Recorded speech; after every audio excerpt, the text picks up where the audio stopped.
I believe our purpose is revealed to us only through a personal relationship with Jesus. Welcome back to episode 116 of the What's the Dope podcast, the podcast where we answer the most viral questions about Catholic life. I'm your host, Pete Dill. Thank you for checking in. Thank you for watching. Thank you for listening. I appreciate you. I love you. We got a great episode today. We're going to talk about love. We're going to talk about humanity. We're going to talk about purpose in life. Big questions. You know, we always deal with the big questions here. Make sure you like, subscribe, share this with someone. Share this with a Catholic you might think enjoy this. A young guy, young gal. Somebody you might think benefit from hearing discussions about Catholic life, but also benefit from hearing me. Just like a super funny, regular, very cool person. Very cool Catholic guy. Cool Catholic. You don't hear that very often, right? He's just a cool Catholic guy. So we got some great questions. Gonna jump right into them. First question's a great one. I'm afraid I'll never find love. I have a great fear that I'll never find love. I'm 25 and I've never been in a relationship. And I fear a relationship because my parents were not in a long-term loving relationship. They constantly screamed at each other, and I thought that's what a normal relationship looked like growing up. I'm afraid I'll end up like them, and I'll marry someone I hate and fight all the time. Is this normal? So, you know what's normal about this? This is a great question. This is an honest question. You know what's normal about this, I feel like, is the admitting maybe sometimes I fear I'm not going to be enough for another person. Sometimes I fear I'm not going to be able to be enough in a marriage. Can I be the spouse I need to be? How do you actually be a loving husband or a loving wife for 50, 60 years? Am I enough? Am I adequate? Because sometimes I feel inadequate. And no one wants to admit, we don't like to admit we have feelings of inadequacy or feelings of like, oh, I fear I'm not enough. But I think in a marriage, it's very common to feel that. So what do? I think for me, first and foremost, we have to admit we are not perfect, and a marriage is not a take it or leave it situation. I think sometimes in relationships in the modern world, marriages can be looked at as like take it or leave it. Like, love me at my best, love me at my worst, or you don't deserve me at my best. Like, all right, well, I hope you meet each other on the best days. Because marriage is ups and downs. I'm coming up to 5 years in, and marriage is ups and downs. Because it's two broken, fallen people who have ups and downs of the highs and lows of life. And it's about that commitment of grace and forgiving the other person, forgiving yourself, and then the commitment to working through it. Marriage, I feel like a really strong key to marriage, what I have found, and let me know if you think this is true, I'd love to hear your thoughts on this, is like it being vulnerable enough to say, I feel like I'm not enough, or I feel like I'm doing a bad job, I don't know what I'm doing, and having that security in your spouse to then know that they'll love you and work with you towards that, and not feel like you have to like defend your ground. You know what I mean? I feel like sometimes like, Hollywood always makes this, the battle of the sexes, or, like, they make it feel like this war between men and women. It's like, dude, marriage is a team sport. Being married is a team sport, and every Michael Jordan needs their Scottie Pippen. Every LeBron needs their D-Wade, and you gotta find your D-Wade. You gotta find your D-Wade. You're LeBron in this scenario, so that's a good thing. You gotta find your D-Wade. And D-Wade is gonna help you through the ups, the downs, when you're angry, when you're sad, when you're not doing great, when you sin, when you fall short. D-Wade's going to pick you up. I'm going to score 30 in the fourth quarter to get the W. So it's okay if you feel like you're not enough. You've got to have someone that's going to carry you to the W and forgive you and give you grace, and you commit to each other to work towards getting the W in the fourth quarter. And then also, this is why you have to keep Christ at the center of marriages. Christ-centered marriages say, hey, we are both sinners and are going to fall short, but we're both going towards Christ, and Christ is going to be the one that's leading our family. Not me saying I have to calculate all of the best decisions, the most optimal things for a perfect algorithm of a perfect life. Yeah, that's going to help. That's going to, you can try your best with creating the perfect algorithm for life, but God's going to give you a great life and a great marriage and a great family.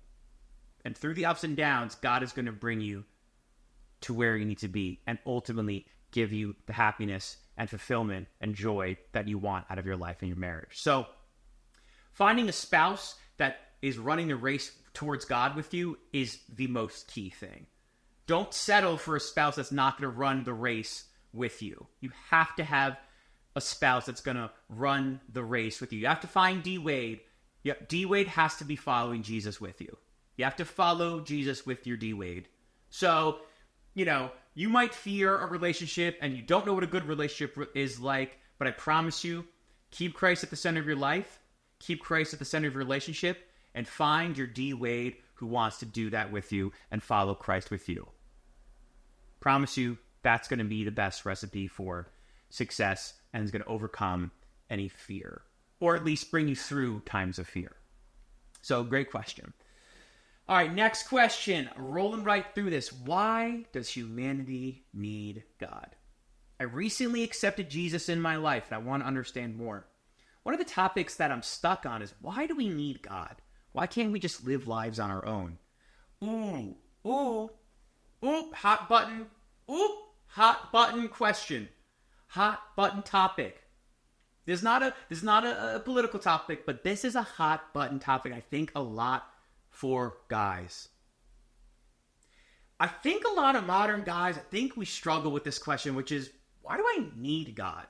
Yes, I don't want to do maybe the wrong thing, but I do good on my own. I'm kind of I got my life, I got my job, I got my school, I'm smart, I'm successful. I got David Goggins I'm listening to. I listen to Andrew Huberman. He kind of gives me an optimal life.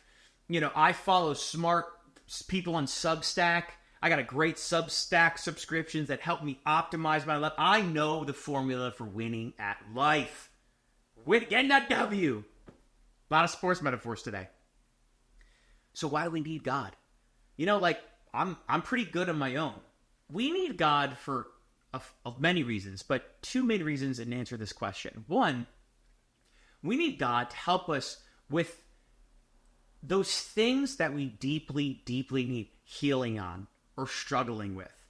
You might do really great in your job and say, yeah, I have a great job, but you have, a tough time in your marriage or girlfriend or relationship because you feel inadequate or you feel like you're always fighting. You're like, well, I don't know why I can do really good at my job, but I'm always fighting with my girlfriend. Or, you can have a lot of friends and a great social circle and be a leader in your community, but you struggle with, sin, and you struggle with sins of lust. You can't shake this habit of lust. You can't shake this impurity. You say, well, I do everything else really good. I'm getting an A, but man, I can't shake these sins. Or maybe you have a good life and you have a really low self-image, and you get really angry at other people, and you say, I'm doing good at life, but other people's success and other people's fun and seeing other people do well just makes me a little angry inside. I don't know why. Maybe it's because I don't feel good about myself. So we need God to heal us in those things. Yes, you can get a great job and, that's good, and you can make money and you can go travel the world and you can be successful. You can be a leader, and that's good. But we need God to help us those things we don't want to admit we need help with. We need God to help us with our self-esteem. We need God to help us to break the chains of sin. We need God to help us in moments where we don't even want to say that we need help. And the great thing is, He can help us there. Those times where you're on your bed at night, you're going, is anyone out there? No one loves me. No one knows me. what is the point of all of this? God's right there to tell you that he loves you. He's there for you and he has a purpose and plan for your life. So that's one reason we need God. We need God to help us with those deep things that we can't fix on our own. Those deep parts of ourself and our being that we can't fix on our own. Those things in our lives that we say, why can't I stop sinning? Why can't I do this? Why can't I just be happy for other people? Why can't I just be patient with my, love life? Why can't I be patient with, the career I want? Why am I so impatient with these things? God can help us and needs to help us in those areas.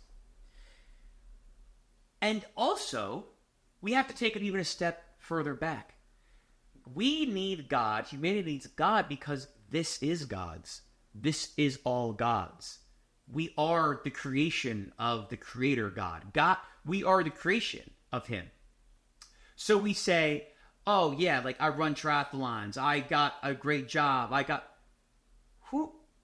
You have 2 feet that you can run on. You have an intellect, no, learning disabilities. You have eyes that can see. You have, health.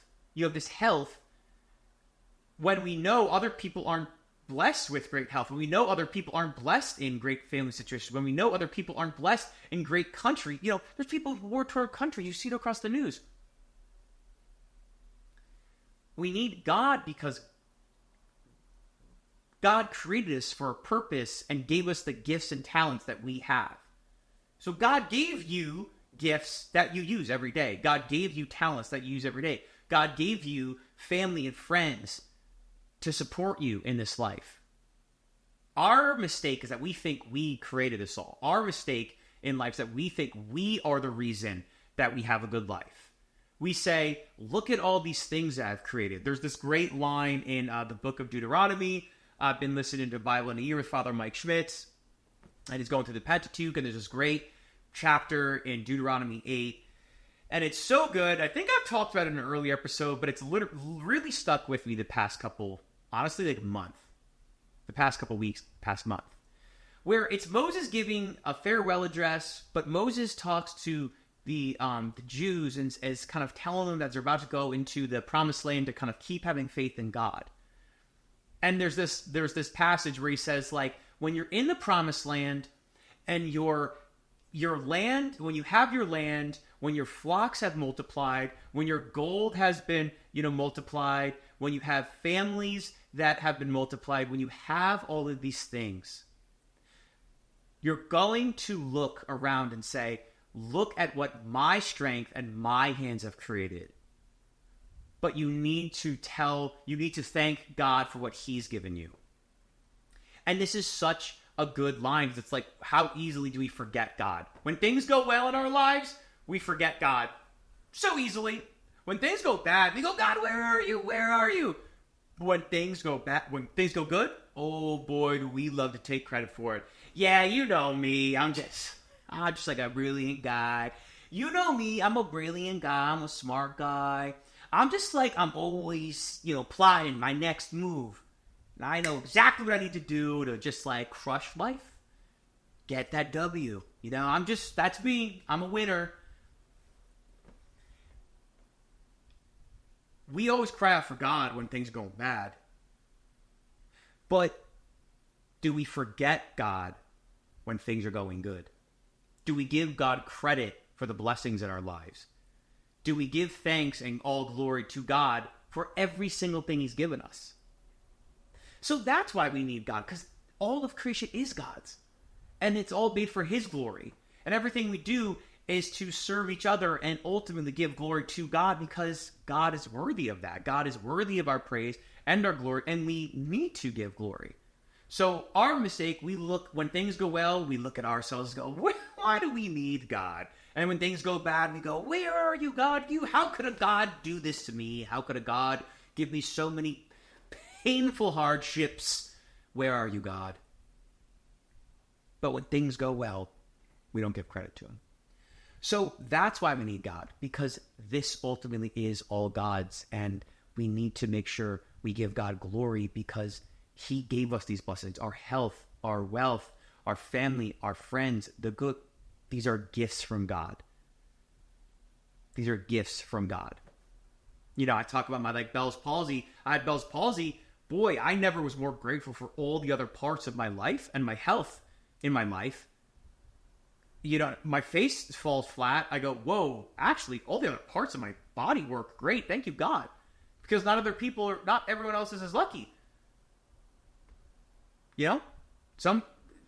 Not everyone's health is great. So we got to remember that. We need God because this is God's, and we need to give glory to him and be grateful to him for what he's given us. We have to be grateful for what God has given us, and then we'll see it'll change our heart. When we're grateful to God for what he's given us and the blessings he's given us, it'll help change our heart to know why we need God, because it is all his. Okay, final question for today. I need some life advice. I'm feeling lost. I'm not sure if I know what my purpose is in life. I thought my purpose was to build a successful business and career. However, now after achieving this in my early 30s and having built a really good business for myself, I just feel empty inside and I'm not sure what to do. Any advice? This is the classic question. You don't see many business guys write books at the end of their life that say, the more money, the better. The empire I built and how it was all enough. My multimedia conglomerate billion-dollar company that I built, and it was all enough. In all honesty, and no shade to, super successful business people, no shade to them at all. You don't see that. You actually see a lot of older billionaire conglomerate business leaders maybe be on their third or fourth marriage, or maybe not have great relationship with their kids, or there's a succession plan that is creating division among the family. There's this Paramount the media company, which owns all these different, media entities, and it's owned by a guy named Sumner Redstone, and he passed on his, the CEO of Paramount Global to his daughter. And there's all this division among the siblings and people and business, and he said, who should have power and this and that and da-da-da-da-da-da. And then they ended up selling Paramount. She sold her stake in the company to some other, billionaire, and then there was division amongst the family, and there wasn't money and this and that. And, it's a fun show to watch. Maybe it's really, really nasty and kind of messy, and we like to watch that Succession, the show Succession, but all that achievement, all that money, all that everything, and what? You got people fighting, siblings fighting, not enough money, sibling rivalry, father not talking to other kids. That sounds terrible. Straight up. If you think that sounds good, if you think that's all worth it, if you think being a billionaire but having your kids hate you and be divided over money and power is worth it, write a comment right now. Tell me that you think it's worth it. You won't, because it's not. How sad. Now again, I want to move on from the Redstone family. I'm not trying to throw shade at them. It's just an example to the news. Because we all fall into that. We all fall into thinking pursuits of money, power, fame are going to make us happy. The more followers, the more happy I'm going to be. The more money, the better off I'll be. The more praise I get, I think I'll be happy. Then I'll really be happy. Then I'll know it was all worth it. All this work was worth it. But for any of us that have gotten some followers, any of us gotten some money, any of us that have gotten some fame, any of us that have gotten some success and praise from people or awards, it's good, but it doesn't fulfill that purpose part of our hearts and souls. We're not built just for praise. We're not creatures that are built to be praised and have that fulfill us. That's good. It's a good feeling, but we're not built to just have praise satisfy us. Now, where does that leave us, though? Like, what are the options, though? We gotta work. We gotta pay for things. Success is good. Success is not a bad thing. Okay, I want to be successful in my life. Like, I want success. I know for myself, I want success. I don't want to just settle for less. I love being excellent in my work and my life. I want to be excellent. I strive for excellence. So, how can I strive for excellence in life and still find my purpose? How do I strive for excellence and find my purpose in life? I believe our purpose is revealed to us only through a personal relationship with Jesus. We have our skills, we have our thoughts, we have our passions, we have things we want to do. God reveals our purpose through a personal relationship with him. Now, he has other ways that he reveals it, and does it exclusively come to us through, prayer time. But the greatest way to know what we should be doing in our life, where should we go, what's our next move, is through a personal relationship with Jesus. And I think also it's because Jesus changes us from within to accept our external circumstances. So Jesus changes us from within to accept and adapt to our external circumstances better than changing our external circumstances to make our interior feel better. You know what I mean? Like, he's going to change us. He's going to lead us through external things, through jobs and friends and relationship and family members and healing. And he's going to, you're going to maybe pray for that car and get that car. But the goal is to change our hearts and our souls to turn towards him more. And maybe to the guy who wrote this, you have something else that God's trying to do. He says, hey, you have this career, you built this company, you actually don't need to give it up. But my purpose for you is to, create a nonprofit branch of this company and to help those in your community, to use your profits to help those in your community and to help, expected mothers and at-risk pregnancies, or to help, kids who need education. That's kind of my purpose for you right now. So it's not, God doesn't always just say, all right, everything that you're doing, you got to flip it over. It's all done. Everything you like to do, that's all done. You got to now go become a monk and dedicate your life just to prayer and work and discipline. That's it. It's like, no, actually, God works the purpose in our life through our thoughts, our passions, what we like to do, what we're good at. But we have to be in a personal relationship with him to know his timing, to know him, and to draw closer to him, so it's on God's timing rather than our timing.